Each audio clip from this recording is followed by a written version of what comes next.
So after many years of not reading Slappy's Nightmare, I finally got blessed with the chance to read this. I'm not gonna say great. I'm gonna say a good book. It is a good book actually. Um, and thank goodness for the Internet Archive. That if you just go on to the website, you can actually type in what kind of book that you want. You gotta make an account with them first, and then it's free actually by the way too. It's a free account, and you can actually check out any kind of book that you want if it's in the archive there for free for about an hour or so, and not have to worry about trying to pay crazy ass amounts of money for this book. Because I kid you not, if you go on to eBay right now, Slappy's Nightmare, even though it was worth $4.95 at least for the time, that book is now up to about maybe 60, 80, or even 100 or better actually on eBay. It's fucking nuts. Don't do it. It's just not worth your time or money. Not for that much money at least. So about Slappy's Nightmare, I'm going to say that I understand the reason why people have given this book some flack when it comes to the ending, because it feels like the story is just beginning, even though when we first started reading the book, it already had begun. But keep in mind one thing though, Slappy's Nightmare. And it's kind of what you expect it to be, because everything that he is against, he has to freaking do to save his skin, or in this case, save his splinter, or whatever. And a lot of people kind of felt sorry for Slappy when it came to me checking out other people's reviews about this book. I personally did not feel sorry for him, and I still don't, because I'll give you these reasons why.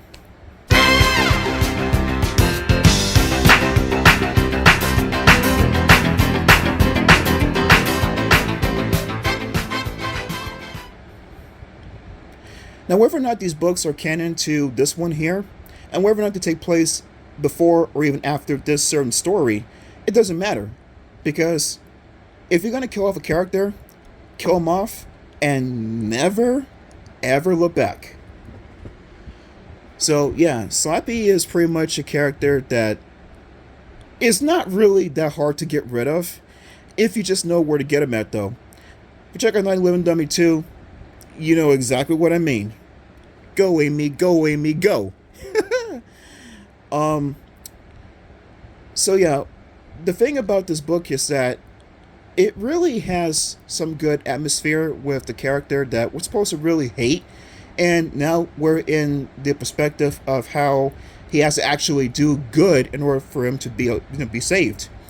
And for a time, it kind of seems like that he's sort of trying to start feeling like that's probably some good out of what he's doing, at least for a short time. Because it all changes when he believes that Stella is the one that's trying to sabotage all his good deeds, but we pretty much know who the real culprit is, as far as in the dream goes. And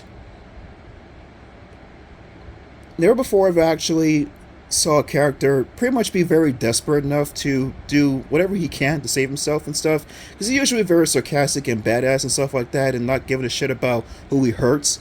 But now that he's on the chopping block, though, he's got to start caring about what to do before the curse takes him out, though. And the funny thing about Jimmy O. James is that he's only seen him like in 2 books, as far as I know, which is Bride the Living Dummy and Slappy's Nightmare. And after that, he's pretty much not seen anymore from that point on. So I have to assume that with the ending, Slappy probably got the better of him and really took him out, I guess. Pretty strong for a dummy, though, I have to say. Stronger than Mr. Wood? I don't think so. Stronger than Chucky? Definitely don't think so. Oh my god. Yeah, guys, I have to ask you, who do you feel is better? You know, I can't already get my opinion of it, though, but I want to get your opinion about who you think is a better doll. Do you think Chucky's a better doll from Child's Play?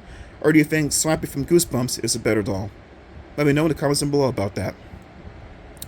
But anyway, I really did enjoy reading this book from start to finish, and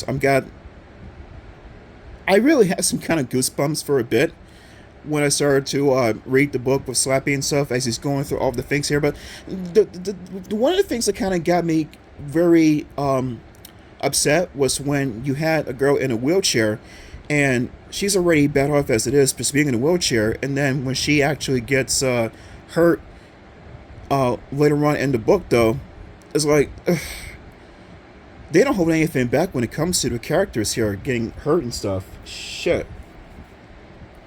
And then having a baby wrapped up in the curtain drapes. Are you fucking kidding me?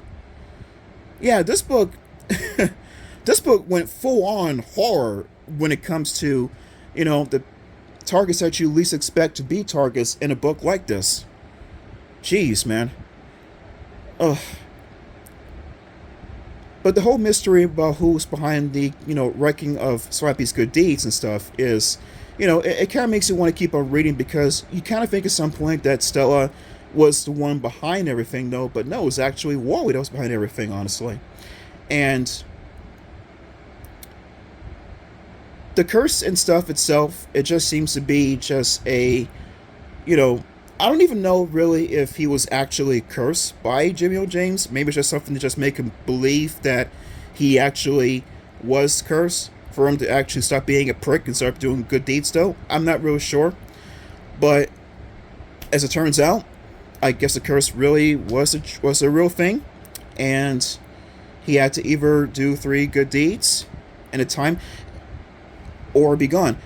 I have to also ask one thing. How in the world was Jimmy O. James actually able to keep up with Slappy and make sure that he's doing his good deeds like he's supposed to? Does he have like some kind of crystal ball that he's looking into to see how his little puppet friend is doing? Does he have telepathy? Does he have, I don't know, some kind of walkie-talkie communicator or some shit like that? Or I don't know what he has to freaking see how Slappy's doing, because we never really see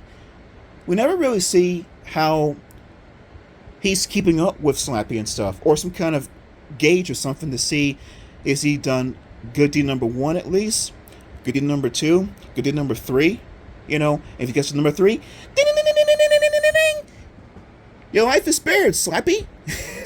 I don't know. I have no idea.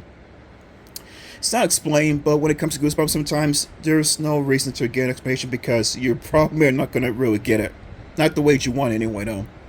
But all in all, the book is a good read, until you get to the end. But I kind of expect the ending to be what it was, because hence the title, that's just what the thing is. And also because of the many books that we get about him afterwards, it kind of doesn't matter, because you kind of have to assume that Slappy wins. He got the better of Jimmy O. James, because this character is still around to commit his horror or horrific acts in the rest of the books later on from this one here. And like I said, whether they're canon to this one or not, it doesn't make a difference, because in these books, he still exists. He still exists, and that's just how it is. So anyway, guys, that's the review for Slappy's Nightmare. I enjoy reading the book for you. Hope that you enjoy reading the book too. And also because it's a pretty rare book to get nowadays. I've seen some books that are more rare than this one, but this one really seems to be just crazy expensive on eBay. Yeah, don't do that. Don't do it to yourselves, guys. It's not fucking worth it for $100 for a paperback book that was once worth $4 at the most. Yeah, that's insane. Yeah, bless you, Internet Archive. Bless it ever be, But anyway, guys, that's the review for Slappy's Nightmare. I'm going to do another Goosebump read for the month of October, hence Halloween month. Hope they enjoyed that when it gets time to do the read. And until then, guys, take care. See you soon. And reader beware. You're always being for a scare.